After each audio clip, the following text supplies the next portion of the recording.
This series presents information based in part on theory and conjecture. The producer's purpose is to suggest some possible explanations, but not necessarily the only ones, to the mysteries we will examine.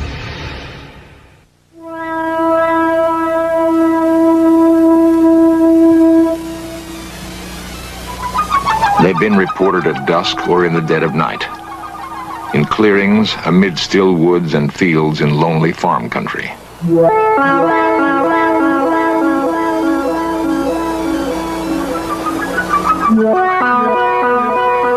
Sometimes they come in silence, sometimes with quiet thunder. Often they leave marks in the earth, signals of their passing. They've been seen but fleetingly, and their extraordinary presence creates a frightening mystery. In fields from West Virginia through Wisconsin to Oregon are the beginnings of answers.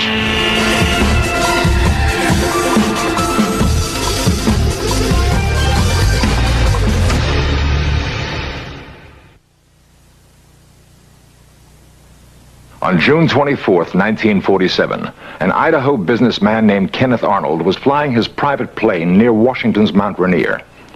He saw 9 disc-like objects moving rapidly along the horizon.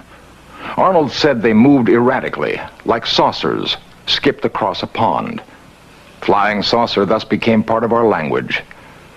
After the Mount Rainier sighting, unidentified flying objects were reported all over the country, an astonishing number of them. And the sightings have continued to this day.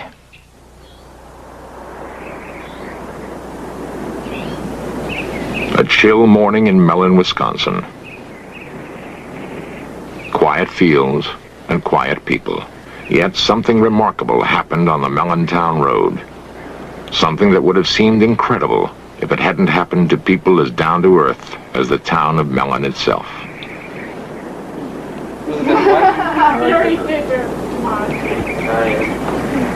much did you make on last time? About 20-some bucks. I made about $5.60. Philip Baker works in a mill on the same job for more than 20 years. He's grown up here and passed on to his children a love for the land, a love for planting and harvesting his own crops, for cutting wood to warm the house in the long Wisconsin winters. He was an officer in his union once, but stepped down because it meant too much time away from his wife Shirley and their kids, Monty, Jeff, Jane, and John. Lazy good for nothing. The most important things to the Baker family are hard work and being together. They were together the most incredible night of their lives. It was March 13, 1975. I was carrying 2 cats. I was walking to the garage. And I got by this corner, right by the house here. And I looked, and there was this weird object, funny noises, and it was really bright, and I didn't know what I should do. So I was going back and forth, and finally I threw the cat in the garage. And then I ran to the house, around the corner, and I couldn't get the door open.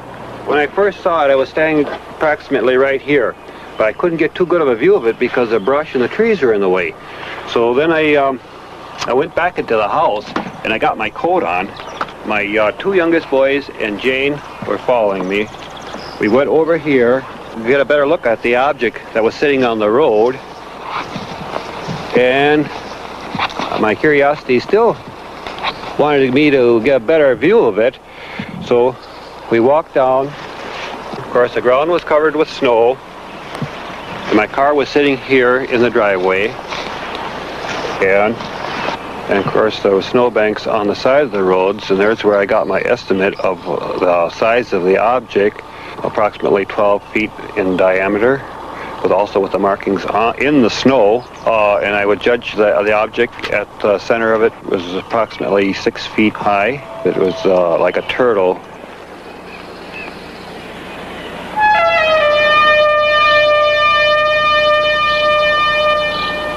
My 2 boys and my girl started to proceed here closer. My girl told me not to go any closer to it. She ran back in the house. He was going to go walking up to it, and I went back to the house and told my mom that he was going to go up there and get closer to it. and she came out and she yelled at him. My wife came out and hollered at me and told me not to be foolish and go any closer to it, not knowing exactly what the object was on the road. And of course I did get a very good view of it from here, as there was nothing blocking my vision on the road.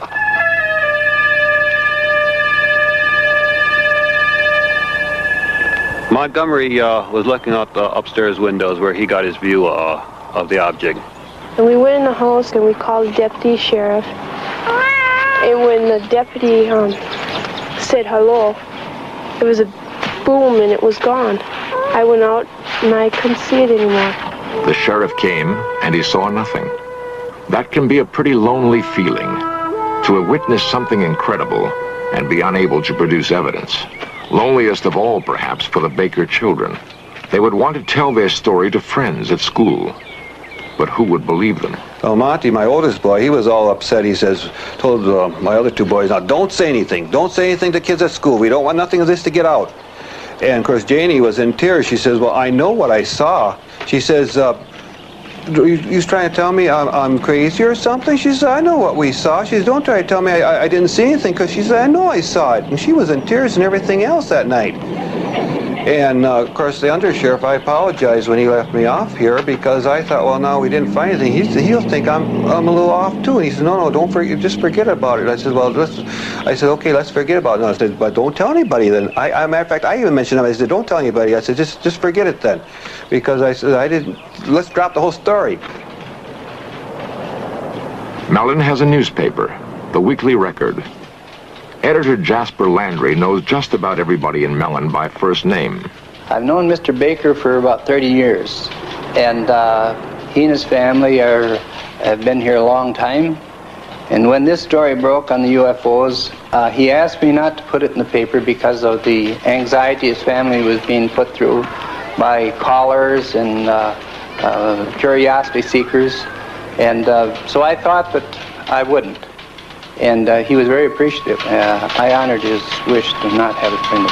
The story got around anyway, of this country lane where the Baker family saw something big and metallic with red and green lights. Something that was gone almost as soon as it came.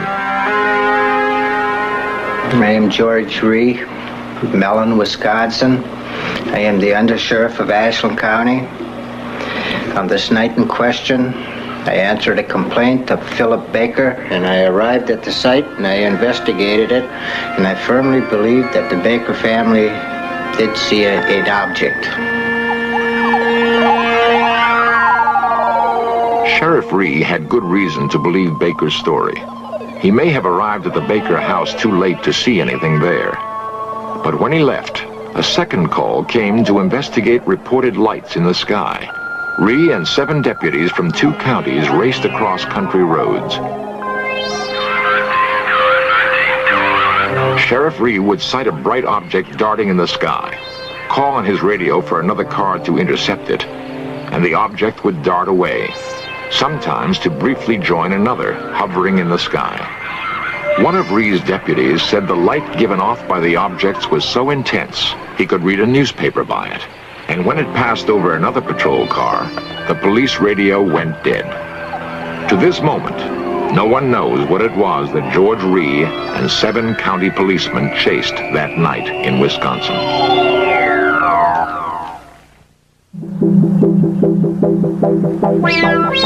Big Chimney, West Virginia.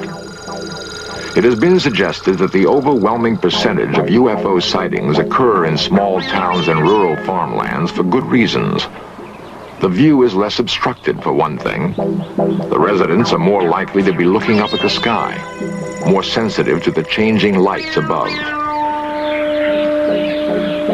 It's about 9:30 in the night. We were driving north on 119 towards Clendon, and my wife saw some intensely bright lights in the sky, and she commented that this was the brightest airplane lights that she'd ever seen. I looked up, and there's this big diamond-shaped object with big flat ends set right above the treetops. Carol Critchfield pursued his UFO to the spot where he saw it set down and found marks that could have been made by landing gear.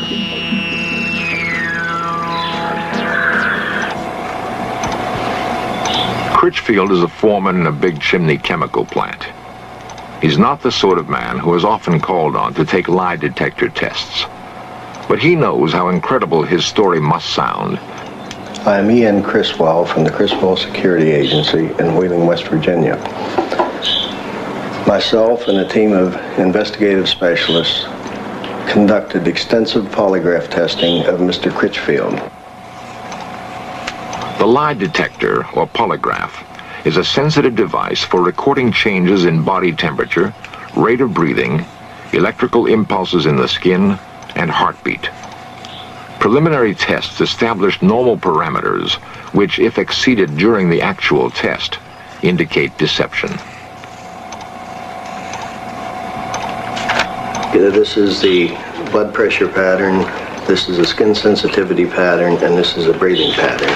A lie detector test cannot prove whether or not Critchfield saw a UFO. It can only indicate whether he believes he is telling the truth. Is your last name Critchfield? Yes. Do you intend to answer all of my questions truthfully? Yes.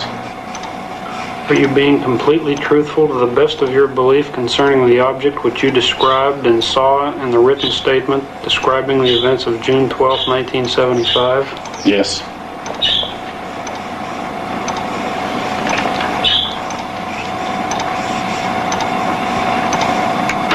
Are you being truthful when you say that in the first 35 years of your life you have never lied to a police officer? Yes. Are you being completely truthful when you say that you have no knowledge of how the burn spots and other evidence were created other than by the object described in your written statement? Yes.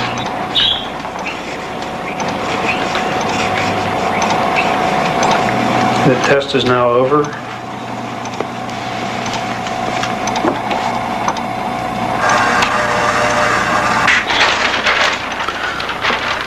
On the first question here concerning Mr. Critchfield's name, there was no reaction in any of the tracings. And the second question concerning the, does he plan to answer all questions truthfully? Again, there were no reactions indicating deception.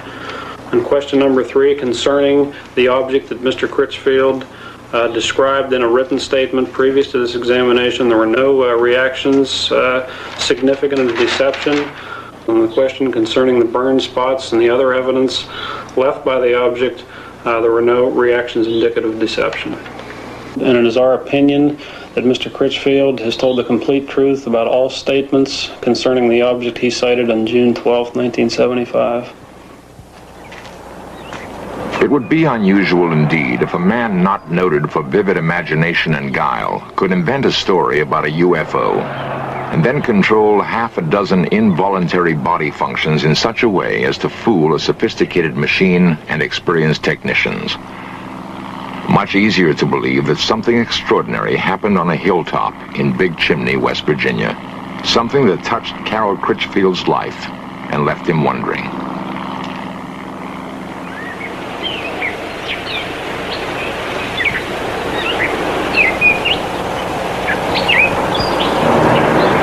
The pocket transit also can be used to get... Some men, like Ted Phillips, are dedicated to finding answers for the growing number of perplexed people who have had UFO experiences. Phillips is an amateur scientist and UFO investigator.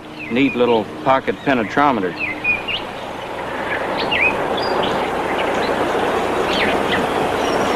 Phillips has taken soil samples at dozens of reported UFO landing sites.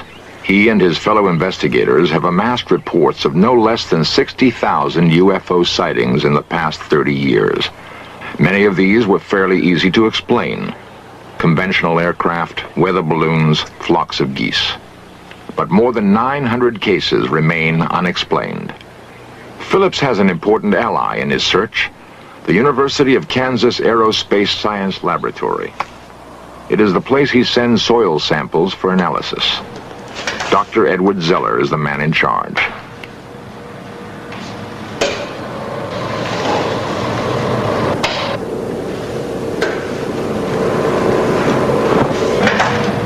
Zeller believes it would be unscientific to ignore UFO reports, and that the techniques of hard scientific analysis can be put to work finding answers. Medford, Minnesota. Medford provided Dr. Zeller with a test sample. And a remarkable story told by Janet Kay provides the background. On the night of November 2nd, 1975, I was sitting here doing my homework, and I looked out the window, and right above the blue building, I saw a UFO come down out of the sky. And it landed behind the building, and behind the building is a football field. It landed there. There were two other witnesses, Janet's mother, Helen, and her brother, Jerry. A lot of people in town saw it. I don't know how many people saw it and told us the next day that they saw this thing up in the sky. In the sky. As we pulled around the driveway here, I noticed up by the blue shed over there that there was something in the sky. So I pulled out of the driveway, and I said, turn down here, we can maybe get closer to it. So we just went over this way. And then you could just see it real good before the trees. It was definitely right there. And we just drove up here, and by that stop sign there, the railroad tracks, there's a fence across, so we couldn't go any further. And we just noticed it. It was just coming right in front of the trees, and we just stood here a minute till we saw it just glide over the top of the trees, and then it was gone. Well, a couple days later, after we saw the UFO go down, I saw a lot of people over here looking at something, so I came over here and I found this big brown spot on the football field where the grass had been burnt. As you can see, the blue building is right over there, and the burn spot is right here. It's right in line with the window we saw the UFO come down from. Now, this happens to be the sample from the Medford site, number 2, which does show some strange luminescence properties. And so I'd want to make sure that the sample that I'm dealing with is not in itself radioactive. And I don't find that it is. I don't see any evidence of increased radioactivity. Yeah, at the time, it wasn't scary. It didn't frighten me when I looked out the window and I saw it. I didn't get scared or anything. But afterwards, when I realized that what I had seen was unexplainable, that's when it started to get scary. And then when they found the patch on the football field, well, that got a little worse. Furnace ready to be inserted here into the light chamber. And now we've inserted the sample, which is on the electric furnace, into the chamber, and we're going to start heating it. It's been 6 months since we saw the UFO go down, and as you can see, the burnt spot is still visible.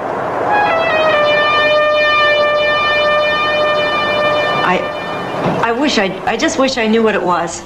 Don't you think so? Yeah, I mean, if it was something, you know, from another country or something the Army was putting up in the air, I wish they'd come and tell us that this was it, and not just leave us out here thinking that it was something from some outer space place.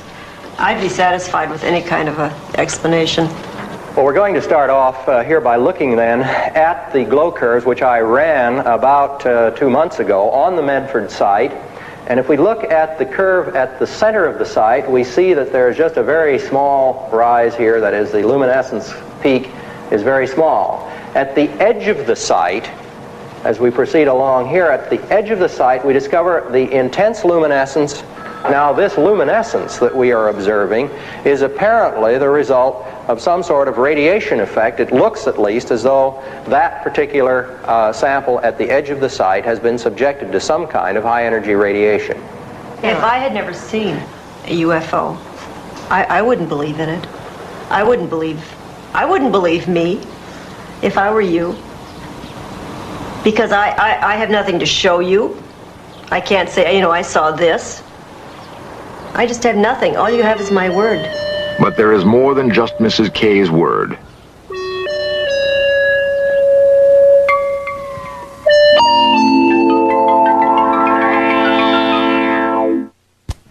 In a recent Gallup poll, 15 million Americans claim to have seen a UFO. 15 million. The same poll showed that 51% of the adult population is convinced that flying saucers are real. For those who haven't seen one, this is a recreation of what Carol Critchfield saw on a hilltop in Big Chimney, West Virginia.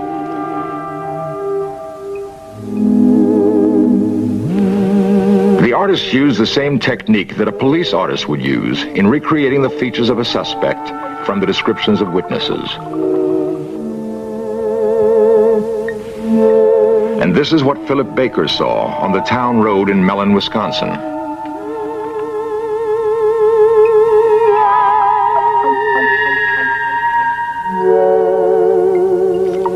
Helen Kay and her children saw this object land on a football field in Medford, Minnesota. The last systematic attempt by the U.S. government to investigate UFOs was conducted by the Air Force and was called Project Blue Book. Project Blue Book ended in 1968. The Air Force had by then investigated more than 11,000 UFO sightings and found explanations for all but 676. The Air Force seemed to have no interest in the sightings it could not readily attribute to earthly phenomena. Perhaps it's time to approach the question of UFOs again, without bias. For we can only hope that if we are being studied by aliens, it is with more thoroughness and care than we have focused on them. Coming up next, more UFO lore as we set off in search of UFO cover-ups. Then, Pappy Boynton and his flyers used some captured enemy planes for a raid on a Japanese aircraft carrier in the Black Sheep Squadron. And tonight, History Undercover opens the files on the cover-up of the attack on the USS Liberty. The captain and crew believed the unmarked planes that attacked them and killed 34 sailors were in fact Israeli. That's at 8 o'clock tonight. But stay tuned now for In Search Of, here on the History Channel.